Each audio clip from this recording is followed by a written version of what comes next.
नमस्कार, आप सभी का स्वागत है अद्भुत राजसिक साधनाएँ में। आज जिस विषय में हम चर्चा करने जा रहे हैं वह साधना का मूल है।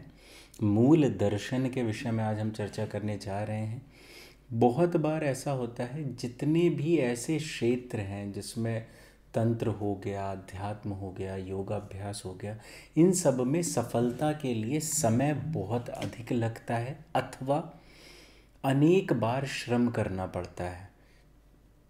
इसीलिए कहा जाता है कि यदि एक अच्छा मार्गदर्शक मिल जाए इन सभी क्षेत्र में, अथवा किसी में भी, मान लीजिए किसी को कोई परीक्षा उत्तीर्ण करनी है, कुछ भी हो जिसमें जिसको उसकी जानकारी अच्छी है, वह उसको सफल बना सकता है।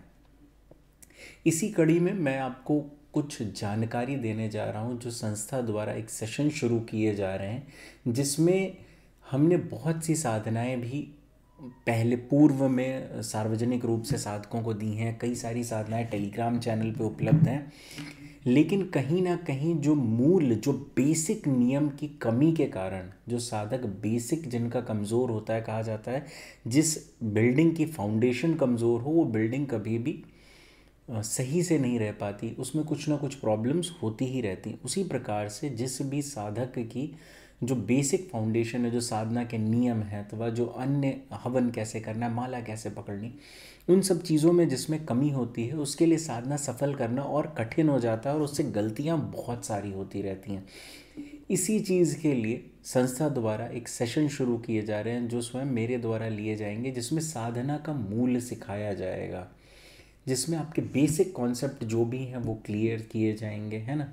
इसमें क्या है कि वो सभी साधक जुड़ सकते हैं जो साधना करना चाहते हैं, अथवा कभी उन्होंने साधना की हो, उनसे गलती हो गई हो और वो असफल हो गए हों, अथवा जिन साधकों ने एक दो साधनाएं सफल कर ली हैं और किसी नई प्रकार की साधना करना चाहते हैं, वो भी जुड़ सकते हैं।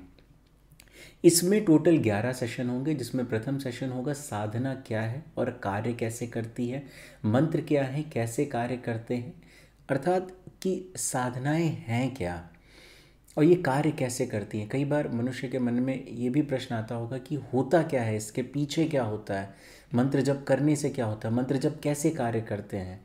तो इन विषयों में जानकारी दी जाएगी। जो दूसरा सेशन है उसमें घर, निर्जन स्थान, शमशान, किस स्थान पर किस प्रकार की साधना एवं मंत्र का जप होता है, उसके विषय में जानकारी दी जाएगी। शाबर और जो अन्य मंत्र हैं उनमें क्या फ़र्क है, इनके कार्य करने में क्या अंतर होता है, इसके बारे में जानकारी दी जाएगी।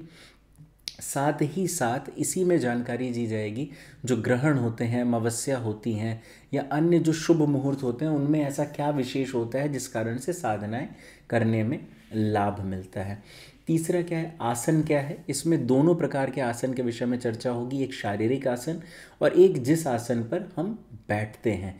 कैसे हम किसी आसन पे एक लंबे समय तक बैठ सकें, किस प्रकार से हम स्थिर रह सकें, एकाग्र रह सकें और अपनी साधना कर सकें, कैसे ऐसा करें कि हम बहुत ज़्यादा विचार साधना काल में ना आए और हम अपने इष्ट, अपने ईश्वर अथवा अपनी शक्ति के प्रति समर्पित रह सकें।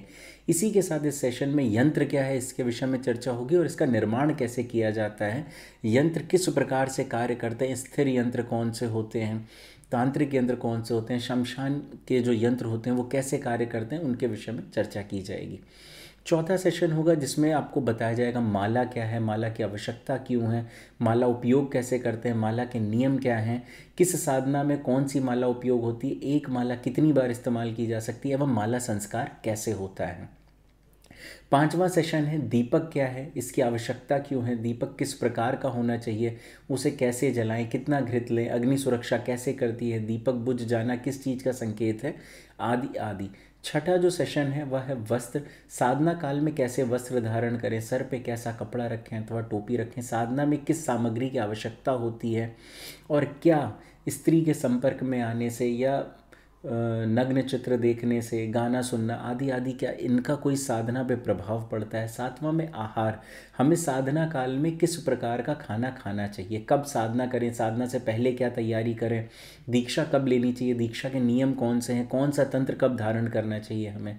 आठवां सेशन है हवन कैसे करें, कितनी माला का हवन होगा, हवन कितनी संख्या में करें, हवन कहाँ करें, सामग्री, हवन सामग्री कहाँ से लाएं, तर्पण मार्जन कैसे करें, फिर शक्ति का आवाहन कैसे करें, क्या सब साधना में ध्यान आवश्यक है, नवा सेशन होगा ध्यान विधि, कुछ मुद्रा, ध्यान क्या है, कितना ज़रूरी है, कितनी देर करना चाहिए, ध्यान से क्या होता है, क्या ध्यान करने से शक्तियाँ जल्दी प्रत्यक्ष होती हैं। 10वां है शक्ति निर्माण की प्रक्रिया, शक्ति ऊर्जा सिद्धांत, कौन सी शक्ति कहाँ रहती है, आदि आदि, है ना। इसमें आपको कुछ प्रैक्टिकल अनुभव बताए जाएंगे, जिसमें अप्सरा, यक्षिणी, योगिनी आदि साधनाओं के आपको अनुभव बताए जाएंगे। 11वां सेशन जो है साधना एवं आयुर्वेद एवं साधना सिद्धि, चक्र एवं साधना सिद्धि, क्रिया योग एवं साधना सिद्धि, योग निद्रा एवं साधना सिद्धि, त्राटक एवं साधना सिद्धि, मतलब किस प्रकार से आप अनेक प्रकार से साधना को सिद्ध कर सकते हैं। ये जो 11 सेशन होंगे, ये समस्त 11 सेशन एक सप्ताह में होंगे। जो सेशन रहेंगे ये लाइव चलेंगे, वीडियो के माध्यम से यह सेशन लिए जाएंगे। इन सभी सेशंस के बाद साधकों के लिए एक प्रश्नोत्तरी रहेगी, जिसमें साधक सेशन से संबंधित जितने भी प्रश्न हैं वह पूछ सकेंगे। इन सेशन की शुरुआत 21 नवंबर से की जाएगी हमारे टेलीग्राम चैनल के माध्यम से। तो जो भी साधक टेलीग्राम चैनल से नहीं जुड़े हैं वो टेलीग्राम चैनल से जुड़कर इसमें अपना नामांकन करवा सकते हैं। इससे संबंधित एक पोस्ट ऑलरेडी टेलीग्राम चैनल पर दी हुई है। जो भी साधक जुड़ना चाहें वो टेलीग्राम चैनल से जुड़ के अपना नामांकन करा सकते हैं। और जो भी साधना के बेसिक सीखना चाहते हैं अथवा साधना में तरक्की करना चाहते हैं, उन सभी का मैं तंत्र जगत में स्वागत करता हूँ। नमस्कार एवं धन्यवाद।